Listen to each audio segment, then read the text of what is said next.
विद्यार्थी मित्रों, today we discuss in beta oxidation of palmitic acid अथवा तो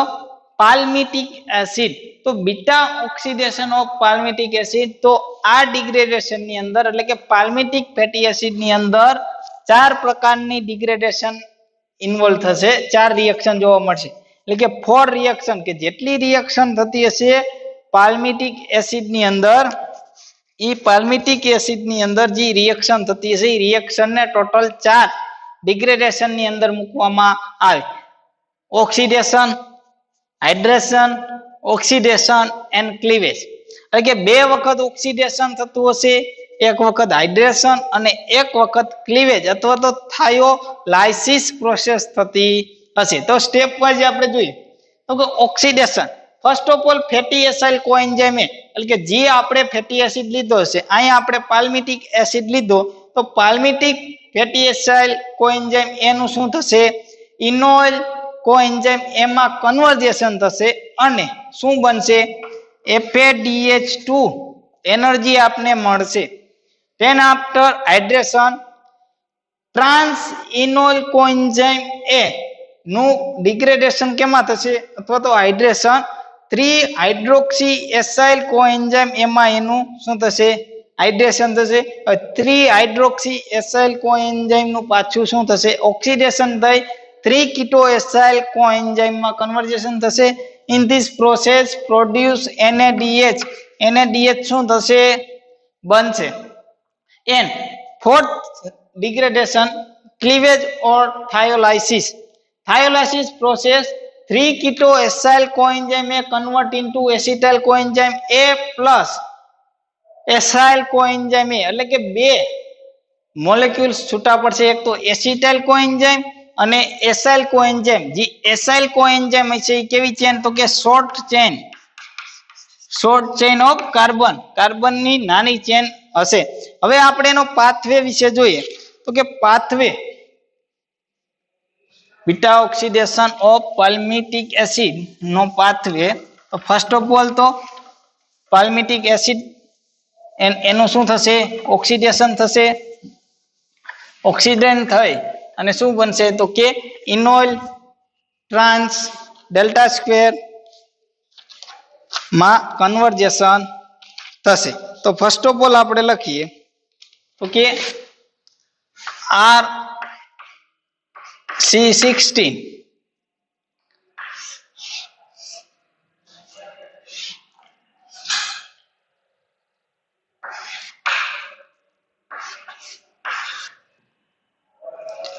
अल्फा कार्बन आ beta carbon long chain of fatty acid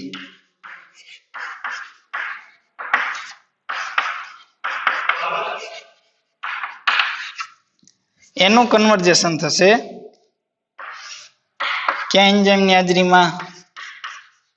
થાયોકાઇનેજ એન્જાઇમ ની હાજરીમાં Mg+2 મેગ્નેશિયમ એઝ અ કેટાલાઇઝ તરીકે એન્ડ એડિંગ શું કરવાનું કોએન્જાઇમ ASH અને શું થશે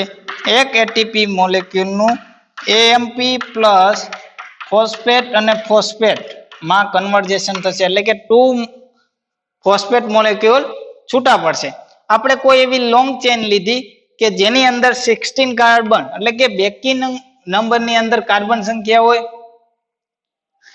અને ઈ બેકી નંબર કાર્બન સંખ્યાનું આપણે શું કરવાનું બીટા ઓક્સિડેશન। તો શું થયું તો કે થાયોકાઇનેજ એન્ઝાઇમ ની હાજરીમાં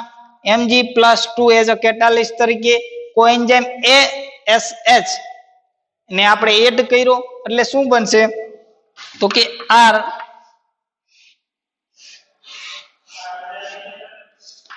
S double bond O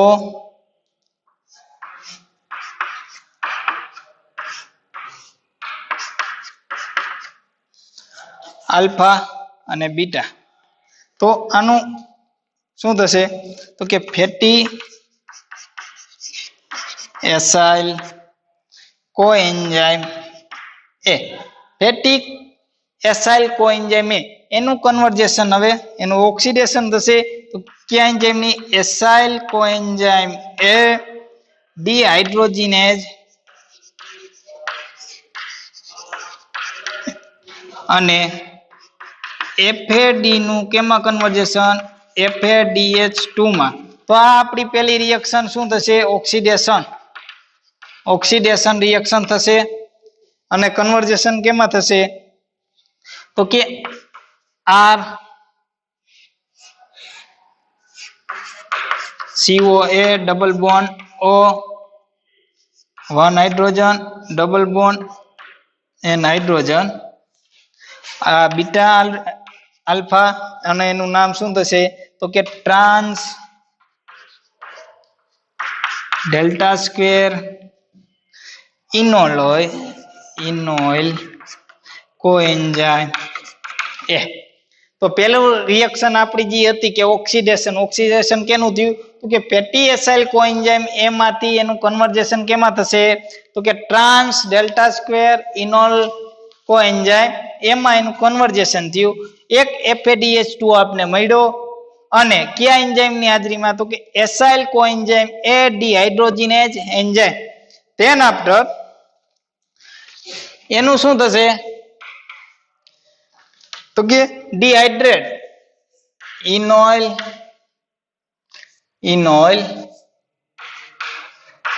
delta square enoyl કોએન્ઝાઇમ એ હાઇડ્રેટેઝ એન્ઝાઇમ ને એટલે કે ડીહાઇડ્રેશન થશે ડીહાઇડ્રેશન થઈ એટલે કે એની અંદર વોટર મોલેક્યુલ એડિંગ થયું વોટર મોલેક્યુલ એડિંગ થશે તો શું બનશે તો કે R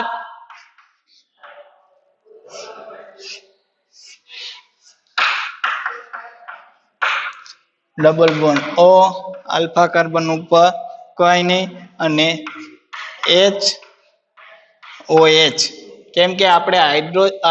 વોટર મોલેક્યુલ એડિંગ કર્યું એટલે કે H અને OH એડ થયા આલ્ફા અને બીટા કાર્બન એનું નામ શું થશે તો કે બીટા હાઇડ્રોક્સી એસાઇલ કોએન્ઝાઇમ એ હવે બીટા હાઇડ્રોક્સી એસાઇલ કોએન્ઝાઇમ એટલે કે આપણું બીજી જે રિએક્શન હતી કે ડીહાઇડ્રેશન ની રિએક્શન શું થઈ તો કે ટ્રાન્સ ડેલ્ટા ઇનોઇલ કોએન્ઝાઇમ એનું ડીહાઇડ્રેશન કેની હાજરીમાં તો કે ઇનોઇલ કોએન્ઝાઇમ એ ડીહાઇડ્રેટ એન્ઝાઇમ ની હાજરીમાં અને પાણીનો મોલેક્યુલ એક મોલેક્યુલ પાણીનું એડિંગ કર્યો એટલે જે આપને મળશે શું બનશે L beta hydroxy acyl coenzyme એ હવે વળી પાછું એનું શું થશે તો કે ઓક્સિડેશન થશે આ આપણી બીજી રિએક્શન ડીહાઇડ્રેશન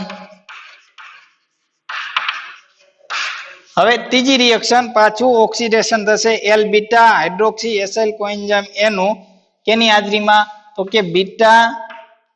હાઇડ્રોક્સી એસાઇલ કોએન્ઝાઇમ એ ડીહાઇડ્રોજિનેઝ એન્ઝાઇમ ની હાજરીમાં NAD+ માંથી NADH માં કન્વર્ઝેશન થશે અને શું બનશે બીટા કીટો એસાઇલ કોએન્ઝાઇમ એ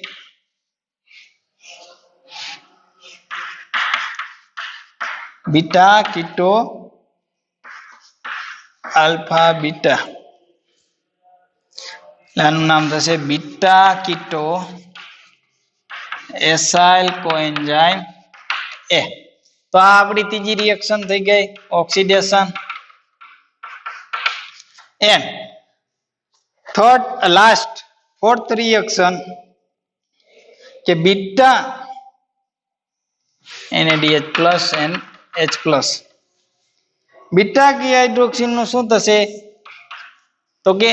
થાયોલિસિસ અથવા તો ક્લીવેજ થશે બીટા જે બોન્ડ રહ્યો આ બીટા બોન્ડ નું શું થશે ક્લીવેજ થશે એટલે કે એમાંથી બે ભાગ પડશે કેની હાજરીમાં તો કે એસાઇલ કોએન્ઝાઇમ એ એસિટાઇલ ટ્રાન્સફરેઝ એન્ઝાઇમની હાજરીમાં શું થયું, એક આપણે COASH એડિંગ કર્યો કે જેના કારણે શું બનશે તો કે R એમાં કાર્બનની સંખ્યા 14 હશે, N coenzyme A double bond O alpha and beta, આનું નામ થશે fatty acyl coenzyme A plus CH3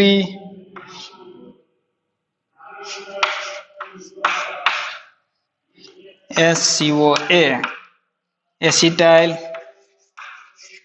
કોએન્ઝાઇમ A. હવે વાત કરીએ કે આપણે સૌપ્રથમ કે 16 કાર્બન વાળો ફેટી એસિડ લીધો તો એ 16 કાર્બન વાળા ફેટી એસિડ ને આપણે લોંગ ચેન તરીકે લીધી હતી. હવે આપણે અગાઉ જોયું હતું કે બીટા ઓક્સિડેશન થતું હશે ઇવન નંબર કાર્બનની ચેન હશે એની અંદર, ત્યારે 4 રિએક્શન જોવા મળે. તો 4 રિએક્શનમાં આપણે જોઈએ તો સૌપ્રથમ જે આપણી ફેટી એસિડની ચેન હશે એ ફેટી એસિડની ચેનનું શું થશે, થાયોકાઇનેઝ એન્ઝાઇમની હાજરીમાં plus Mg+2 magnesium ion as a catalyst તરીકે કોએન્ઝાઇમ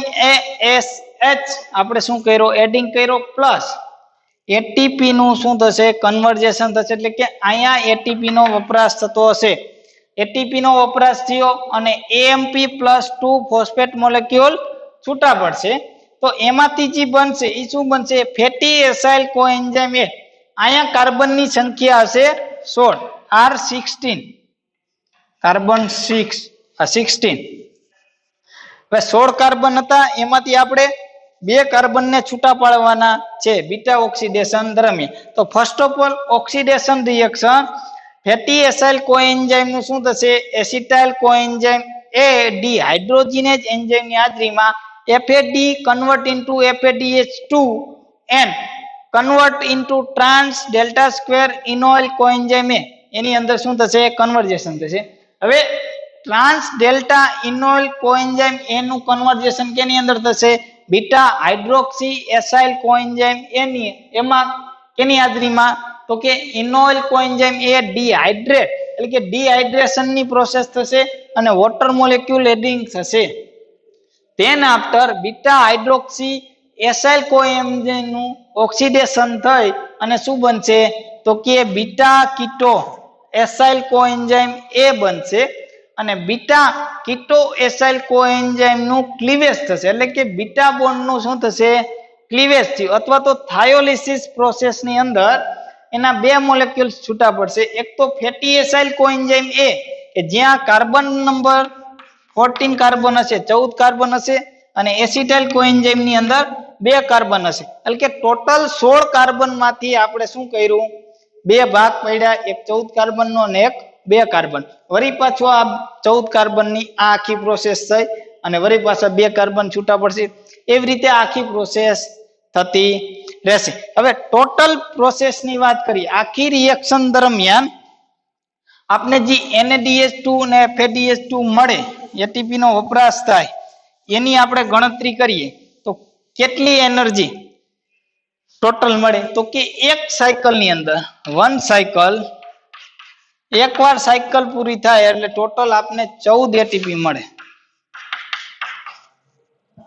આ આખો પાથવે પૂરો થાય ત્યારે આપને ટોટલ 14 એટીપી મળશે. અને જે આખી ઓલ ઓવર રિએક્શન હશે એ ઓલ ઓવર રિએક્શન શું હશે તો કે પાલ્મિટોઇલ કોએન્ઝાઇમ એટલે કે જે આપણે ફેટી એસિડ લીધો તો E plus 7FAD plus 7NAD plus 7 coenzyme A plus 7H2O reaction થઈ અને શું બનશે તો કે 8 acetyl coenzyme A plus 7 FADH2 plus 7 NaDH plus 7H plus ion. હવે જનરલ રિએક્શન શું થશે તો કે 7FADH2 7NaDH અને 7 હાઇડ્રોજન. હવે 1FADA is equal to